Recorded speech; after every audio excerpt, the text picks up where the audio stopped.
Now, the greatest radio shows of all time. Suspense. The Shadow Node. Washington calling David Harding, counter-spy. Classic radio theater. The Great Gildersleeve. Fibber McGee and Molly. Dragnet. Gunsmoke. The Lone Ranger. Now, step back into a time machine with your host, Wyatt Cox. Good evening, friends of the Inner Sanctum. We're going to go back 75 years to February 24th, 1948, an episode of Mutual's program, The Mysterious Traveler, and the Man Who Died Twice. And we thank you for tuning in. On this Friday, this is the 24th day of February. This is the 55th day of the year, and we have 310 days till we get to 2024. Supreme Court established the principle of judicial review on this date in 1803. The Treaty of Dancing Rabbit Creek, the first removal treaty in accordance with the Indian Removal Act proclaimed in 1831. The Choctaws in Mississippi ceded land east of the Mississippi in exchange for payment and land in the west. William Otis received a patent for the steam shovel on this date in 1839. In 1863, Arizona organized as a U.S. territory.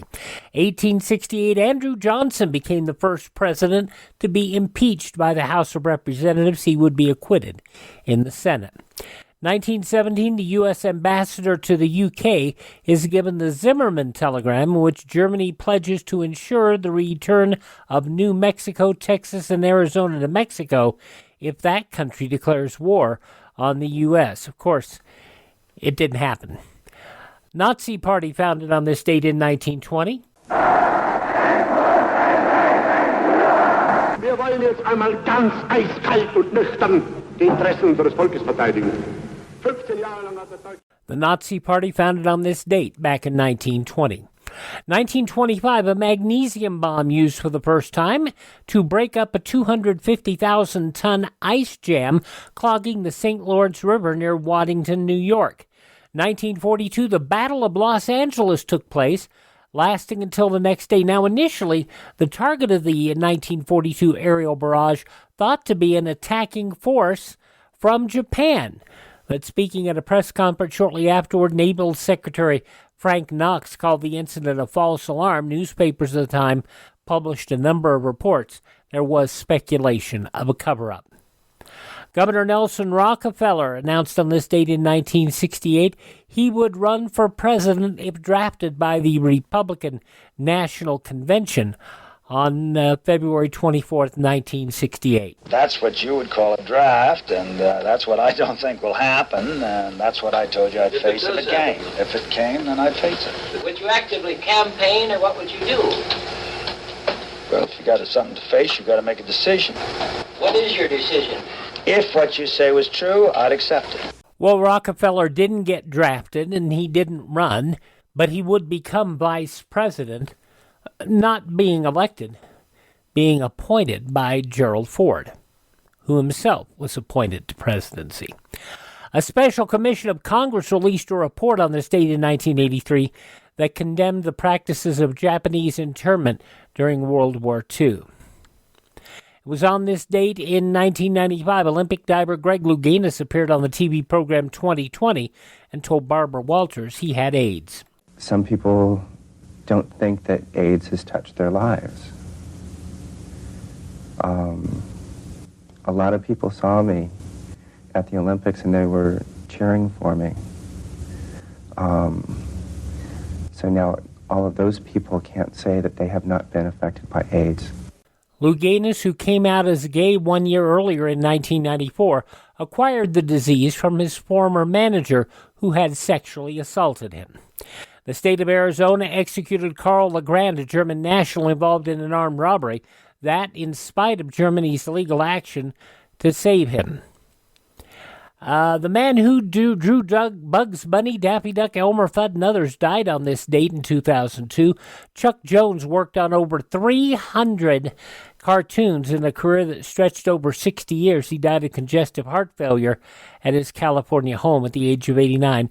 He won an Academy Award for 3 of his animated shorts and was given an honorary Oscar in 1996 for Lifetime Achievement. President George W. Bush announced on this date in 2004 his support for a constitutional amendment banning gay marriage. The move was an attempt to halt same-sex marriage unions like those that had been allowed in San Francisco. The president said activist judges trying to write gay marriage laws with their rulings. Today I call upon the Congress to promptly pass and to send to the states for ratification an amendment to our Constitution defining and protecting marriage as the union of a man and woman as husband and wife. And, of course, that would never happen, particularly these days in the U.S. Japan launching its fourth spy satellite on this date in 2007, stepping up its ability to monitor potential threats such as North Korea. Fidel Castro retired as the president of Cuba on this date in 2008 after nearly 50 years. Presidente del Consejo de Estado y del Consejo de Ministros, Raúl Castro Ruz. Fidel Castro would remain head of the Communist Party for another 3 years. He passed away in 2016. A Metrolink train derailed in Oxnard, California in 2015 following a collision with a truck, leaving more than 30 injured. Passing away on this date in history, inventor Robert Fulton, singer Johnny Ray, John Charles Daly, game show host, and prominent newscaster. Also comedian George Gobel, and there you go. Webb Pierce, the fine country singer. Also singer-actress Diana Shore. A fine comedian, Henny Youngman. Take My Wife, Please. A lot of people ask me, how do you become a comedian? Well, it's simple, folks. You got a lot of jokes together, you tell them to your friends, you keep the good ones. Now, before you know it, you are a riot. Everybody wants you in the home for parties, weddings, everything. You get free meals, everybody makes a fuss over you.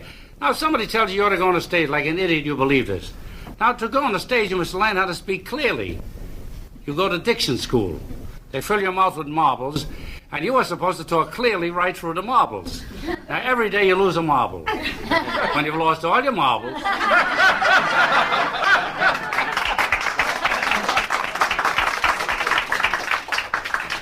Henny Youngman passing away on this date back in 1998. Also, the very fine jazz vibraphonist marimba player Arthur Lyman. Also, the funny Don Knotts, actor Dennis Weaver, and Egon in Ghostbusters, Harold Ramos, all passing away on this date in history. This is the birthday to Ma Kettle, Marjorie Main, also Fish, Abe Vigoda, from High Chaparral into Crystal, the man who composed The Windmills of Your Mind in the Summer of 42, Michel Legrand. Also, actor James Sorrentino, actor Peter Duell, and computer pioneer Steve Jobs, all born on this date. Turning 82 today, the lady who sang about Johnny Get Angry, Johnny Get Mad.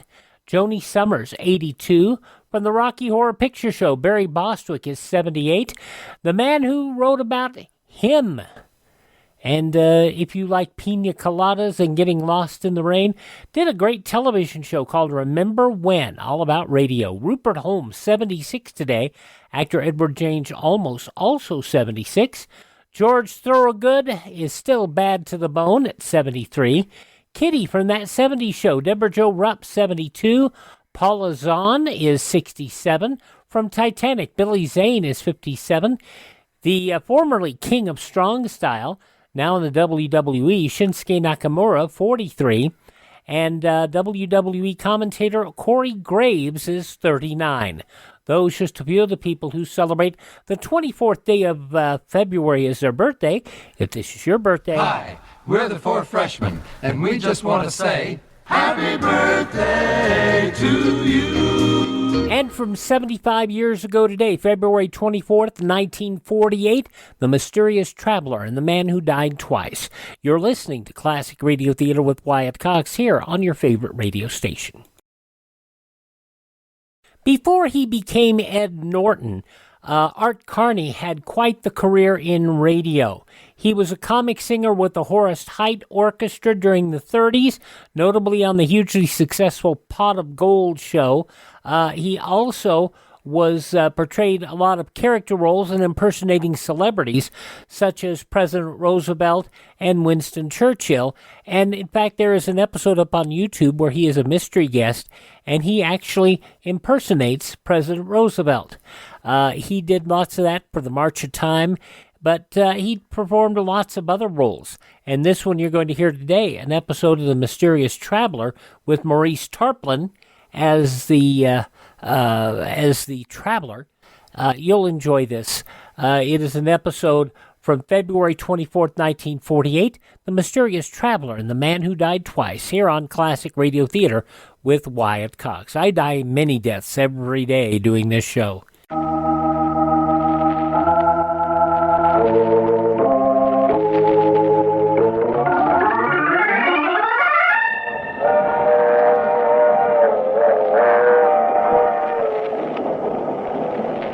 Mutual presents The Mysterious Traveler.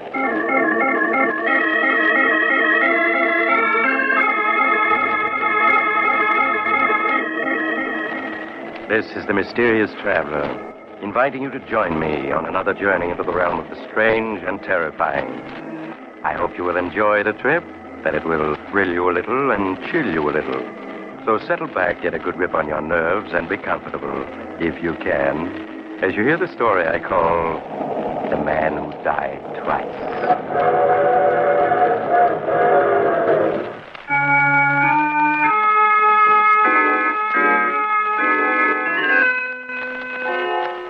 Tonight, we're going to delve into a murder most strange, one that confused many of the greatest legal minds of our day. My story begins in the mansion of Judge Marshall, situated high on a hill overlooking a large New England city. It is early evening, and Judge Marshall, one of the state's foremost jurists, is sitting in his library reading a legal brief. As he intently reads, the French door leading to the porch slowly and silently swings open, revealing a huge white-haired man standing in the doorway. His tremendous bent frame shows the remains of a man who'd been a giant in his youth. Suddenly, the judge becomes aware that he isn't alone. He quickly turns and sees his visitor. Who are you? What are you doing here? Don't you remember me, Judge? No, I can't say that I do. Think back. Think back 16 years when you were judge at a murder trial. 16 years? My good man, I presided over a great many murder trials, as you call them, and I still don't know who you are. Just keep looking at me, Judge, and think back. Think back. You do look familiar. I'll help you remember. My name is Adams. Luke Adams. Luke Adams? Yes, now I remember. I sentenced you to prison for 25 years for killing a man. Yeah, for killing a man. You've aged, so that's why I didn't recognize you. Yes. It's hard to believe I'm only 45, isn't it? I presume you've been paroled? Yes. What do you want? I want to tell you my story, Judge. I want to tell you all the things I never got a chance to tell you at my trial. As far as I'm concerned, Mr. Adams, the case is closed. Now, if you don't mind... Then we'll reopen it. I've come to tell you my story, and you're going to listen. Very well, Mr. Adams. Sit down. Thank you. I don't know if you recall, Judge, but my wife, Millie, was a beautiful woman. Yes, I remember. She had the kind of beauty a man can't forget. Yes, and I suppose that's what caused it all. Millie and I grew up together, and I guess I loved her from the moment we met. The only reason she married me was because of the money I'd inherited. And when I lost it in 29, things were never the same again between us. She hated living in a small village, trying to stretch $1 into $2. Sometimes I think her smiling at other men was her way of getting revenge on me for the way we had to live. The angrier I got, the more she flirted, till she almost drove me out of my mind. Things went on like that, day after day, month after month.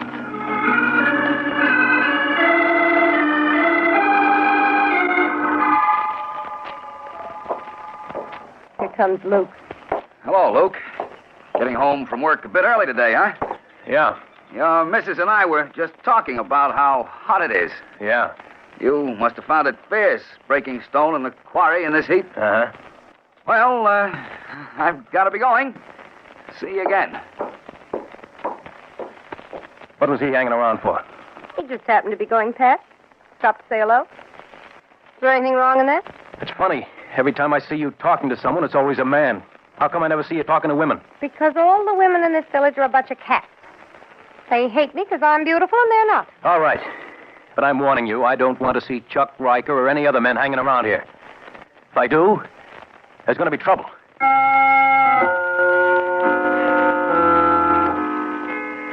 The days went by. Millie hardly spoke to me. Nothing I said or did seemed to please her. And yet, just knowing she'd be there when I got home was enough for me. And one day I come home from work. She wasn't alone. Oh, hello, Luke. Home early, aren't you? What's he doing here? Chuck was going past, dropped in to say hello. Just like that, huh? I thought I told you not to let this happen again. If Chuck wants to call on me, why shouldn't he? Right, Chuck? Sure. After all, Luke, there's no use being old-fashioned. We've all known each other since we were kids. What harm is there in an old friend dropping in and... Why are you looking at me like that? There's lipstick on your cheek. You'd better let me wipe it off for you. Now, wait a minute, Luke. I can explain. There's no use fighting over... Get up. Now, wait a minute, Luke. Can't we... Get up. Talking won't help. You'll have to fight your way out. That's it. Pick up that poker. Come on, come on. What are you waiting for? Okay, you asked for it, and you're gonna get it. No. No, Luke, no. This'll learn you. No. Not to hang around other men's wives. No. Before I'm through with you, no woman will want to look at you. Luke, stop it. He's out on his feet. Stop it. How does he look to you now, Millie? I'll throw him out, then you and I will settle a few things. Come on, you. Out you go. There's a push to start you on your way. There. Now we come to you. You think I'm afraid of you. Go ahead, hit me. Ruin my looks so no man will ever want to look at me. Go ahead. Millie, don't talk like that. You know how much I love you. Why are you doing this to me? I know I haven't been able to give you all the things you want, but that's no reason to treat me this way. I won't stand for it, Millie. All right, then let's separate. You go your way, and I'll go mine. No, I couldn't live without you. You know that. I'll never let you go. You're mine, do you hear? Oh, stop it. Millie, don't turn away from me. You make me sick. All right. But I'll never give you up. Never.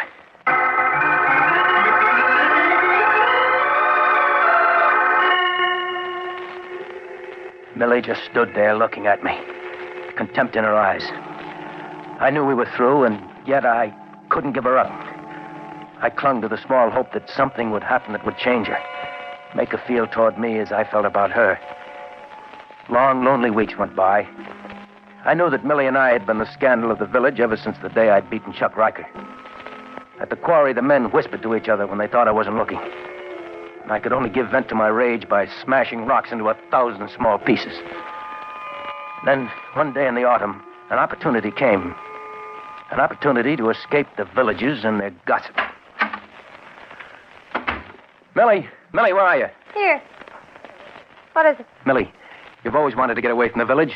Now we have a chance. How?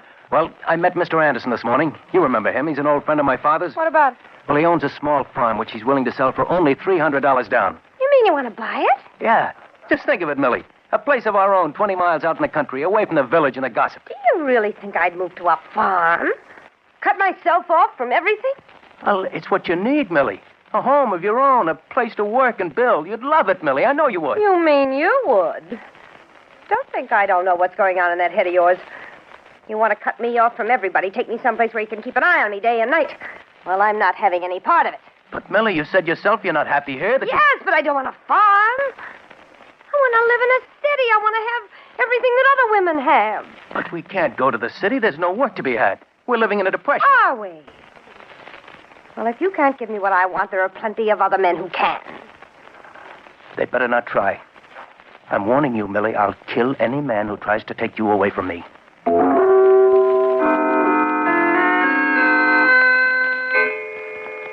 Weeks went by. Weeks in which Millie scarcely spoke to me. We lived as strangers in an uneasy truce. I worked from dawn to twilight at the quarry, and as I worked, I could sense the men gossiping about Millie and myself. I would think of Millie and wonder what she was doing at that very moment. Steve, Yeah, baby? I can't stand it anymore. I can't go on living with Luke. The way he stares at me with those big cow-like eyes of his, watching every move I make. Well, you'll just have to go on putting up with it for the time being. It's all right for you to say that. You don't have to live with him. Sometimes I wonder if you really love me. Oh, don't talk like that, baby. You know I love you. Would I be putting my neck out like this if I didn't? Nobody knows we're meeting secretly. Maybe not, but sooner or later someone will see us together, and then there'll really be trouble. Afraid? I've never run away from a fight yet. Hard to believe that's Art Carney, isn't it? The Mysterious Traveler, February 24th, 1948, here on Classic Radio Theater with Wyatt Cox. The news from 75 years ago follows these important messages.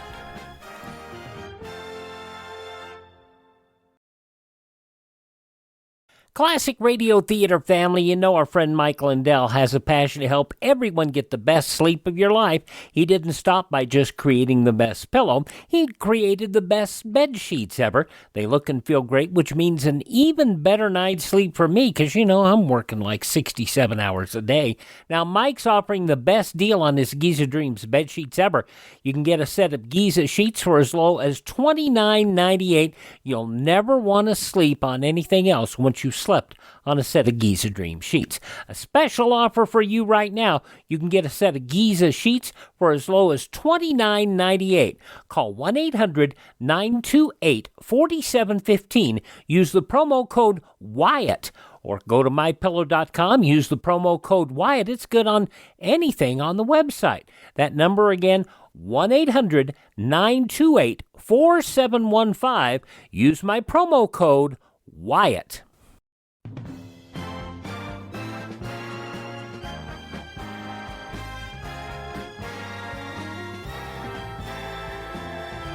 You're listening to Classic Radio Theater with Wyatt Cox on your favorite station, an episode of The Mysterious Traveler starring Art Carney, as it was broadcast on Tuesday, February 24th, 1948. In the newspapers of that Tuesday, some 75 years ago, these were some of the headlines. A group of Southern governors last night called on Democrats everywhere to join the revolt against President Truman's civil rights program, declaring that the South is no longer in the bag for the Democrat Party. They said strong and effective action needed to save the party and to preserve American democracy. President Truman asked Congress yesterday to enact a vast housing program and put the nation far along toward its goal of decent home for every family. In a long message warning the acute housing emergency contributes to inflation, Truman also renewed his demands for strong rent controls. Communist-led police seized the headquarters of the left-wing National Socialist Party in Prague yesterday and arrested seven moderate political leaders in a series of armed raids, which began before dawn. The raids and the statement by communist-controlled Interior Ministry that the National Socialists were plotting a revolution climaxed a political crisis in which communists appeared to be seeking total power. Senator Glenn H. Taylor of Idaho bolted the Democrat Party yesterday to become the vice president candidate on Henry Wallace's third party ticket. The 43-year-old one-time singing cowboy had been supporting Wallace's stand on most issues, from racial equality to appeasement of Russia. And the great Palestine debate opens in the Security Council of the United Nations with the fate of Holy Land partition and perhaps that of the entire United Nations at stake. And those some of the day's top news stories as reported in the newspapers of Tuesday, February 24th, 1948. On your radio, The Mysterious Traveler, which continues now on Classic Radio Theater with Wyatt Cox. I don't mind telling you, I wouldn't like to mix with that gorilla husband of yours. I know, Steve. You've got to be careful. Don't worry, I intend to be. Just let me raise some dough, baby. Figure out one or two angles, then you and I'll be off for the big city. What about Luke? He'd be sure to follow. You don't know what he's like, Steve. He'd never rest till he found us. And when he did... Yeah, you don't have to draw me any pictures. I know that type. If we run off, we'd never have a minute's peace. We'd always be wondering when he was going to catch up with us. Yes. Oh, Steve, what are we going to do? Oh, I don't know, baby. I don't know. We'll just have to sit tight for the time being and be careful not to be seen together. All right, Steve. Oh, cheer up, baby. We'll make the big city yet, and until then... we've got this. Oh, yes, Steve. Yeah.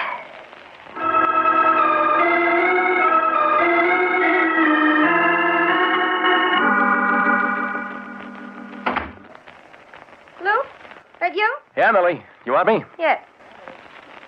I've moved all your things up to the attic. I want you to sleep there from now on. Why? Because you keep me awake half the night with your tossing and turning, and you talk in your sleep. I talk in my sleep. What do I say? You keep yelling my names if I was murdering you or something. Oh, Millie. You'll be all right in the attic. Yes, Millie. Millie, can I talk to you for a minute? What is it? I saw Mr. Anderson again today. Millie, he says he's willing to let us live free for a year on his farm, so we can see how we like it. And if we do, we can buy it. I told you before I'm not going to live on any farm. But, Millie, why can't we just try it? It won't cost us anything. If we don't like it, we can give it up. No, I tell you, I won't let myself be trapped like that. You're perfectly willing to take a chance on farming, but you won't consider going to the city. But there are 15 million men out of work. What chance would I have of getting a job in the city? If you had an ounce of courage, you'd try. You don't hear men like Steve Hopkins whining about the Depression and trying to make excuses for staying in this miserable hole. Steve Hopkins, huh? So that's it. You've been seeing Steve Hopkins? No, I haven't been seeing. You're wrong, Luke. You're lying. It's written all over your face. You're afraid, aren't you? You're afraid of what I'm going to do to Steve Hopkins. Now, Luke, listen to me. I tell you, there's nothing between Steve and myself. When I'm finished with him, you'll never want to look at him again. Where are you going? To the village tavern. He's always there on Saturday nights. Luke, come back! Luke, come back!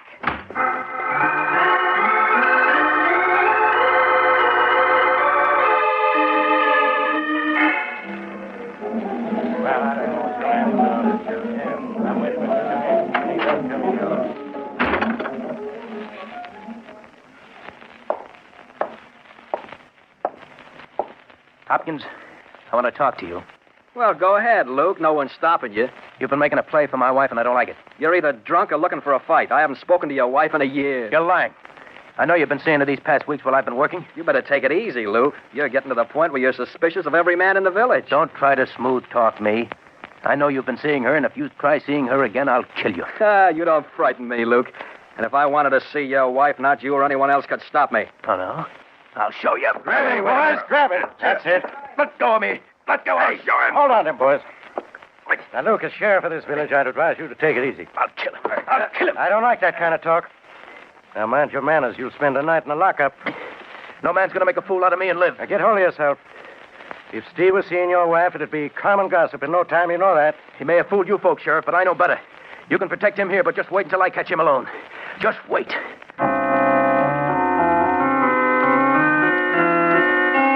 The conclusion of The Mysterious Traveler, the man who died twice, from February 24th, 1948, comes up following these messages. You're listening to Classic Radio Theater with Wyatt Cox on a Friday here on your favorite station.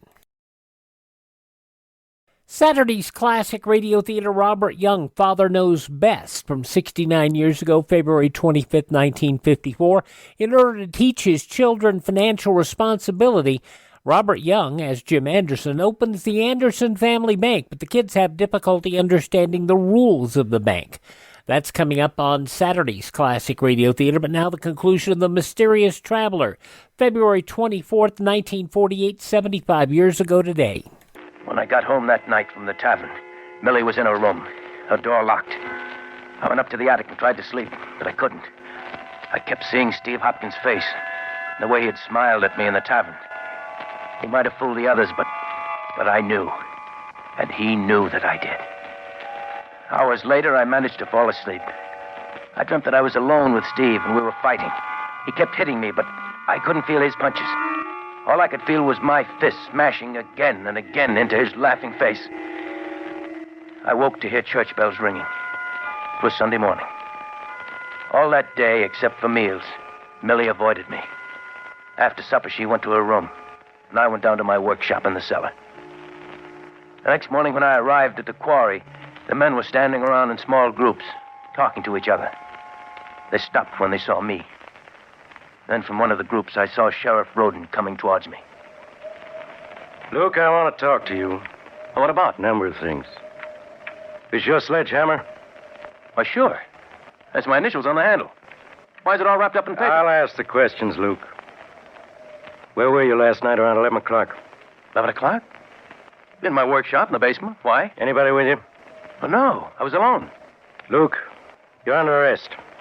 Under arrest? What for? For the murder of Steve Hopkins. For the murder of Steve Hopkins? Yes. His body was found in his cabin an hour ago. He'd been brutally beaten to death last night around 11. With this sledgehammer. It was found at the scene of the crime. You mean you think I did it? It sure looks that way. Let's go, Luke. No. No, I won't. I didn't kill Steve Hopkins. You'll get your chance to prove you didn't. Now, let's go. No. I didn't do it. I tell you, I'm innocent. Grab him, man. Let go of me. That's it. Come on. Hold him while I get these cuffs on him. I didn't do it. I tell you, I didn't do it.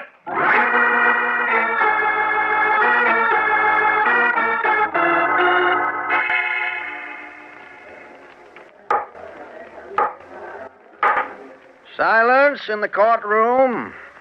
Proceed, Mr. King. Sheriff, will you tell the jury in your own words the time and circumstances under which you were notified of the death of Stephen Hopkins?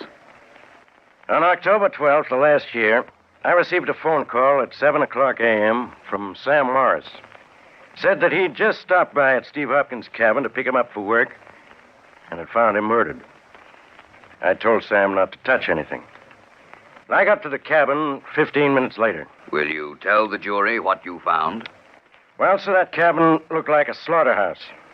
I don't want to upset anyone with the details, so all I'll say is that Steve Hopkins had been beaten so badly the body was beyond recognition. You say the body was beaten beyond recognition. That's right. Then how were you able to identify it as being Steve Hopkins? Well, first by the ring and wristwatch that was on the body. But most important of all, by the tattooing. By the tattooing? Yes, sir. Steve was quite a tattoo artist, and on his left arm he tattooed a heart with his initials and some girls on it. I reckon just about everyone in this courtroom saw that tattoo on his arm at one time or another. And although the body was beyond recognition, the tattoo was clearly identifiable? Yes, sir. No question about that. Sheriff, when had you last seen the deceased? Saturday night, October 10th, at the Village Tavern. Did anything unusual take place at the tavern that night? Yes. Luke Adams came into the tavern around 9 o'clock. He accused Steve Hopkins of hanging around Mrs. Adams. Threatened to kill him. Sheriff, can you remember Luke Adams' exact words when he made that threat? Well, his last words before he left the tavern were, "Just wait till I catch him alone. Just wait." I see. Now, Sheriff, when you arrived at the scene of the crime, did you find the death weapon? Yes, sir. Steve Hopkins had been beaten to death with a sledgehammer. I found it in the cabin, covered with blood. Was there any identification on the sledgehammer? Yes, sir. On the handle were carved the initials, L.A.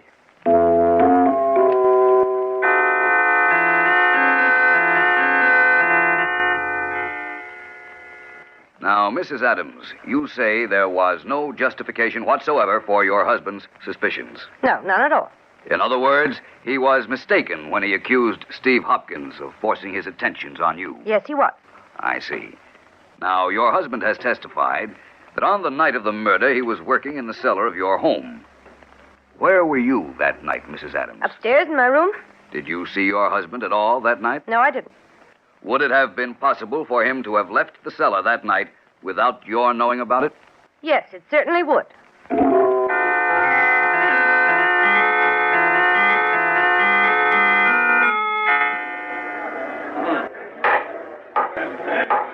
Silence in the courtroom. The prisoner will rise. Luke Adams, you have been found guilty of murder in the first degree with a recommendation for mercy. The court hereby sentences you to 25 years imprisonment in the state penitentiary.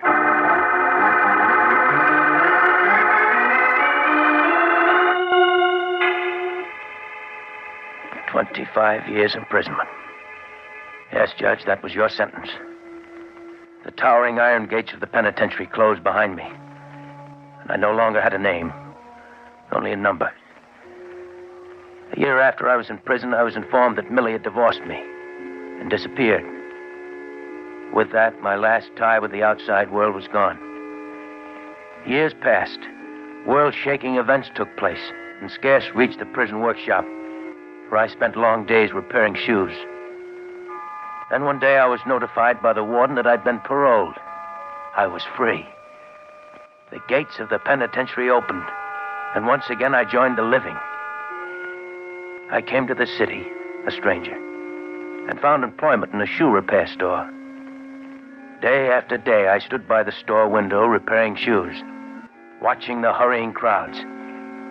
Then late one afternoon, I saw a woman pass. A woman who was a stranger, and yet wasn't. With a sudden shock, I realized that Millie had just passed. Throwing down my tools, I rushed out of the shop and down the street after her. I found her in the crowd and followed. She had hardly changed at all in the 16 years that had gone by. There were streaks of gray in her hair, but she was as beautiful as ever. I followed her block after block, and soon we were in a residential section.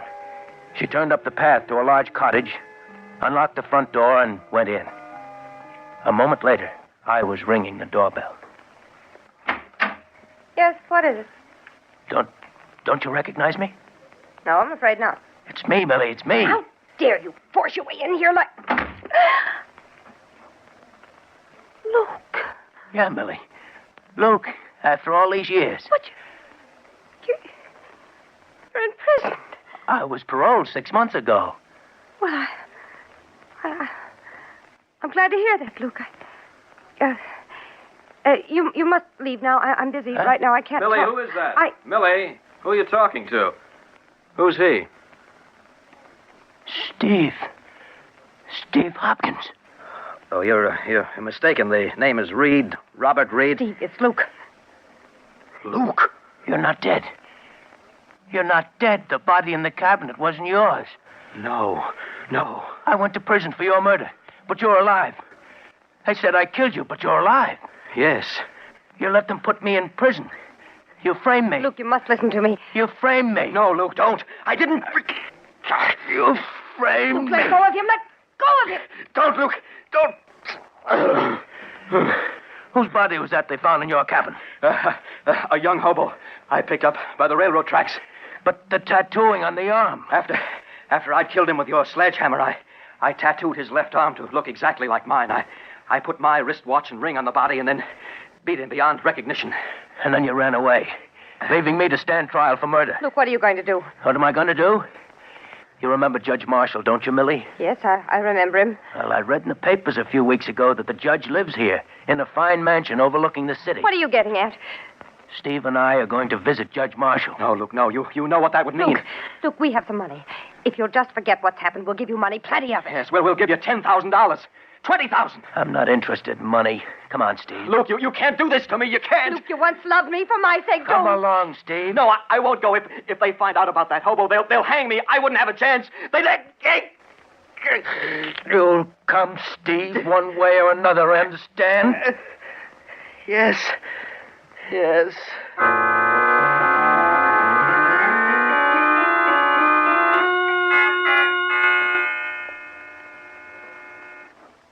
Yes, Judge.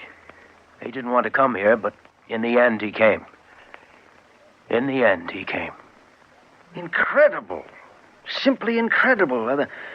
The man is a monster to have done what he did. Where is this man, Steve Hopkins, now? He's out on the porch, Judge. Bring him in, Mr. Adams. I want to see that man. All right, Judge.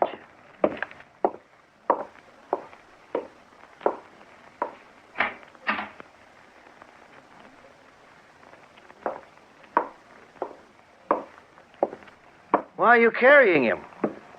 He can't walk. Can't walk? What's wrong with him? He's dead. Here, Judge. Dead? Yes, Judge.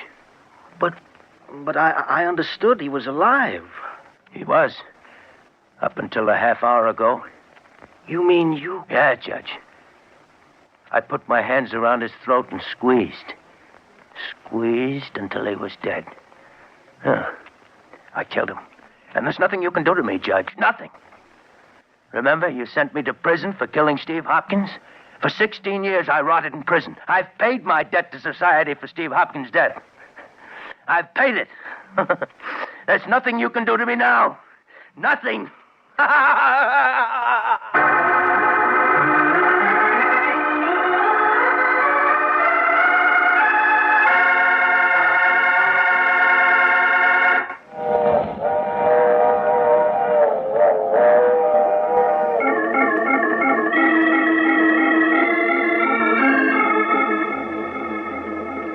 This is the mysterious traveler again. Did you enjoy our little trip? What happened to Luke Adams? Well, his case became one of the most celebrated controversies of the day. Some legal minds claimed he couldn't be sent to prison again. He'd already been punished. Other legal experts insisted he should be tried again. But in the midst of this raging controversy, poor Luke Adams died, and his case was never decided. What do you think? Should Luke Adams have been tried for murder again? Or having already served 16 years for Steve Hopkins' murder, should he have gone free? I should like to know what your verdict is. Send your letters to the Mysterious Traveler, care of Mutual Broadcasting System, New York 18, New York.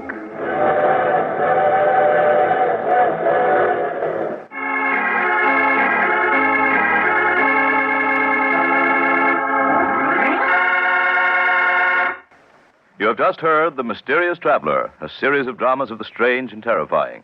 All characters in today's story were fictitious, and any resemblance to the names of actual persons was purely coincidental. In today's cast were Maurice Tarplin, Art Carney, Elspeth Eric, Frank Behrens, and Jackson Beck. Original music was played by Paul Taubman. The Mysterious Traveler is written, produced, and directed by Bob Arthur and David Kogan.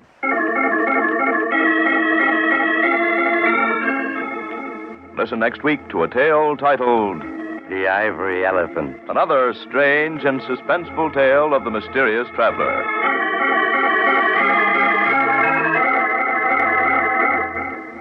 Yes, that was Art Carney, an episode of The Mysterious Traveler 75 years ago today, February 24th, 1948. Have a great weekend, won't you please?